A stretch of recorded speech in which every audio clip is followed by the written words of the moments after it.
اعوذ باللہ من الشیطان الرجیم بسم اللہ الرحمن الرحیم۔ اب کافی عرصے کے بعد منافقین کا تذکرہ قرآن مجید میں ہو رہا ہے، چونکہ یہ ہم نے سورہ یونس سے لے کر اور سورہ مومنون تک جو 14 صورتیں پڑھی ہیں ان میں تو سارا معاملہ تھا مشرکین عرب سے، کفار سے، مشرکین سے، ساری بحث ان سے تھی۔ کہیں کہیں گفتگو کا رخ جو ہے وہ اہل کتاب کی طرف روئے سخن بغیر انہیں باضابطہ خطاب کیے ہوئے، اور یا پھر تیسرا خطاب حضور سے ہے ذاتی، اور حضور کی وساطت سے اہل ایمان کے ساتھ، اور ابھی وہاں نفاق کا کوئی اس قسم کا موجود نہیں تھا معاملہ کہ منافقین کے ساتھ کوئی رد و قدا ہوتی۔ لیکن یہ تو چونکہ سورہ نازل ہو رہی ہے سن 6 ہجری میں، یہ گویا کہ یوں سمجھیے کہ عین مدنی جو دور ہے اس کا عین وسط ہے، بالکل سن 11 میں حضور کا انتقال ہوا ہے، تو سن 6 یوں سمجھیے کہ ان دونوں کے بالکل وسط کے اندر ہے، یہ بالکل درمیانی دور ہے مدنی دور کا۔ یہاں پر اب تذکرہ ہو رہا ہے منافقین کا۔ لقد انزلنا آیات مبینات، ہم نے نازل کی ہیں روشن آیات۔ واللہ یہدی من یشاء الی صراط مستقیم، اور اللہ تعالیٰ ہدایت دیتا ہے جس کو چاہتا ہے سیدھے راستے کی طرف۔ وَيَقُولُونَ آمَنَّا بِاللَّهِ، اور کچھ لوگ وہ بھی ہیں جو کہتے ہیں ہم ایمان لائے اللہ پر، وبالرسول، اور اللہ کے رسول پر، وَأَطَعْنَا، اور ہم نے اطاعت قبول کی۔ ثُمَّ يَتَوَلَّىٰ فَرِيقٌ مِّنْهُمْ، پھر ان میں سے ایک جماعت جو ہے پیچھ موڑ کر جاتی ہے، من بعد ذالک، اس کے بعد، یعنی اب اس کے بعد یہ سب کچھ کہہ کر قول و قرار کر کے اطاعت کا یہاں دم بھر کر جاتے ہیں، لیکن پھر طرز عمل ان کا کچھ اور ہوتا ہے۔ وما اولئک بالمؤمنین، اور یہ لوگ حقیقی مومن نہیں ہیں۔ وَإِذَا دُعُوا إِلَى اللَّهِ وَرَسُولِهِ لِيَحْكُمَ بَيْنَهُمْ، اور جب انہیں پکارا جاتا ہے، بلایا جاتا ہے کہ آؤ اللہ کی طرف اور رسول کی طرف کہ ان کے مابین فیصلے کرے۔ یہ سورہ نساء میں ہم یہ سارے مضامین بڑی تفصیل سے پڑھ چکے ہیں کہ وہ لوگ چاہتے تھے کہ اپنے مقدمات جو ہیں وہ یہودیوں کی عدالت میں لے جائیں، اس لیے کہ حضور کے ہاں انہیں اندیشہ ہوتا تھا کہ یہاں تو بالکل صحیح فیصلہ ہو جائے گا۔ تو اس طرح کا جو ان کا کردار تھا کہ جب انہیں بلایا جاتا ہے اللہ کے اور اس کے رسول کی طرف کہ آؤ کہ وہ فیصلہ کرے تمہارے مابین، اذا فریق منہم معرضون، تو ان میں سے ایک گروہ اور ایک جماعت ایسی ہے جو اعراض کرتی ہے اور کرنی کترا جاتی ہے۔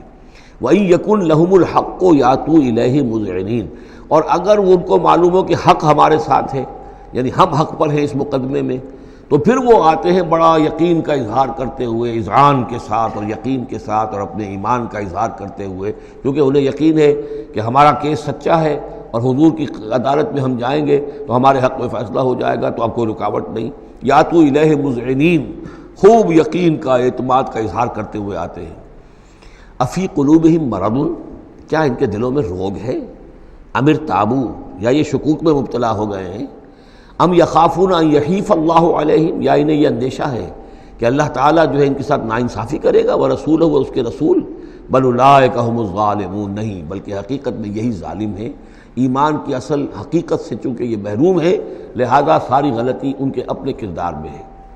انما کان قول المؤمنین اذا دعوا الی اللہ ورسولہ لیحکم بینہم، جو حقیقی مومن ہوتے ہیں ان کو تو جب بلایا جاتا ہے اللہ کی طرف اور اس کے رسول کی طرف کہ وہ فیصلہ کرے ان کے مابین، تو ان کا قول تو یہی ہوتا ہے ان یقولوا سمعنا واطعنا، کہ وہ کہتے ہیں کہ ہم نے سنا اور ہم نے مانا، ہم حاضر ہیں، جو بھی فیصلہ محمد رسول اللہ کا ہوگا ہم اسے بصر و چشم تسلیم کریں گے۔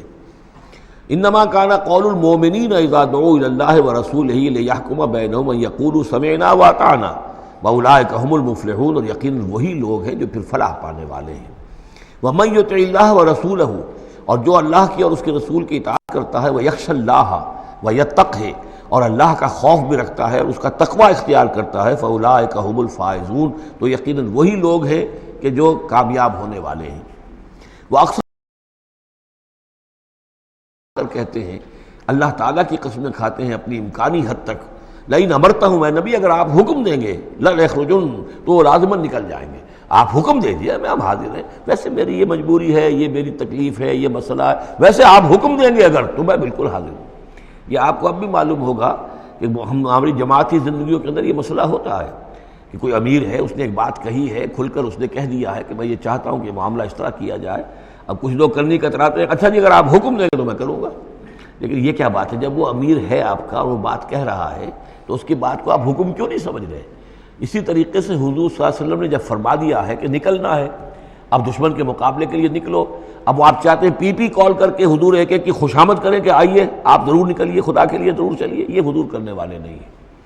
وَأَقْسَمُوا بِاللَّهِ جَهْدَ أَيْمَانِهِمْ، اور یہ اللہ کی قسمیں کھا کھا کر کہتے ہیں اپنی امکانی حد تک، لئن أَمَرْتَهُمْ، اے نبی آپ کا حکم ہوگا تو میں حاضر ہوں، لَيَخْرُجُنَّ، ہم ضرور نکلیں گے۔ قُلْ لَا تُقْسِمُوا، اے نبی ان سے کہیے تم قسمیں مت کھاؤ، طاعۃ معروفہ، معروف طریقے پر اطاعت اختیار کرو۔ تم نے اعلان کیا ہے کہ تم مجھ پر ایمان لائے ہو، تم نے اعلان کیا ہے کہ تم مجھے اللہ کا رسول سمجھتے ہو، اب جو میں کہہ رہا ہوں اسے قبول کرو، اختیار کرو۔ یہ کیا ہے کہ میں کسی کو ایک ایک کو علیحدہ علیحدہ حکم دوں؟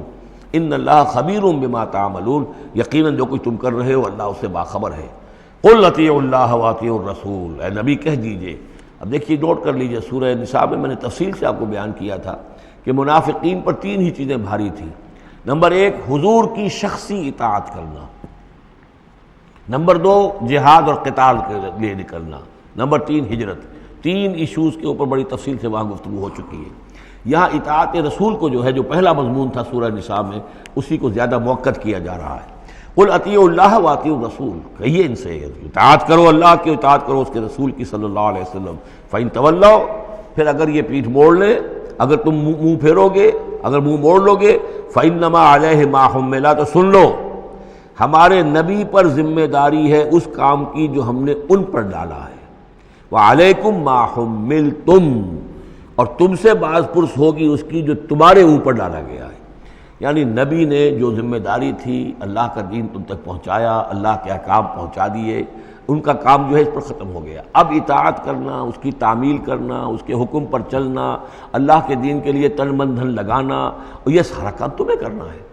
تو جو ان کی ذمہ داری ہے وہ ادا کریں گے، اور اللہ کے ہاں ان سے ان کے بارے میں سوال کر لیا جائے گا، اور جو تمہاری ذمہ داری ہے ظاہر بات ہے کہ اس کے جواب بھی تمہیں کرنی ہے۔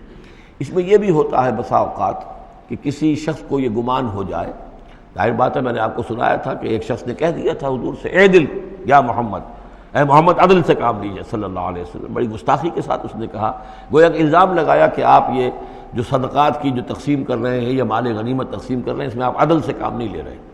تو حضور نے بھی غصے میں جواب دیا تھا کہ انما عدل فلم یا عدل، اگر میں عدل نہیں کروں گا تو کون کرے گا۔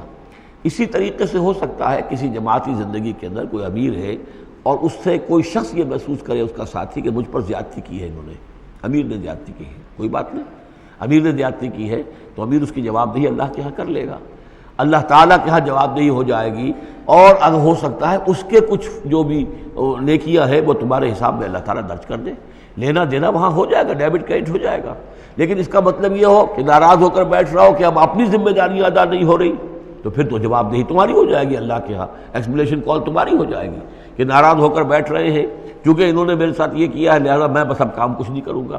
یہ تو گویا کہ ایک منفی طرز عمل ہے، تمہیں جواب دہی کرنی ہے اپنے فرائض کی، اپنی ذمہ داریوں کی۔ تو یہ جماعتی زندگی سے متعلق بعض بہت اہم ہیں جو مباحث اس سورہ مبارکہ میں آئے ہیں، اور ان میں سے بعض ہمارا جو منتخب نصاب نمبر 2 ہے، جو اس سورہ مبارکہ کی آخری آیات ہیں، وہ اس کے ایک درس کی حیثیت سے اس میں شامل ہے۔ جو جماعتی زندگی جو ہے، جب ایک جماعت بنانی پڑے گی، اگر دین کا کام کرنا ہے تو اکیلے اکیلے تو نہیں ہو سکتا، جماعت کا نظم ہو، ایک ڈسپلن ہو، ایک حزب اللہ وجود میں آئے، جو سورہ مائدہ میں ہم دیکھ آئے ہیں، فَإِنَّ حِزْبَ اللَّهِ هُمُ الْغَالِبُونَ، غلبہ جو ہے تو وہ حزب اللہ کو اللہ تعالیٰ دیتا ہے، ید اللہ علی الجماعہ، جماعت کے اوپر اللہ کا ہاتھ ہے، جماعت کی کو اللہ کی نصرت اور تائید حاصل ہوتی ہے۔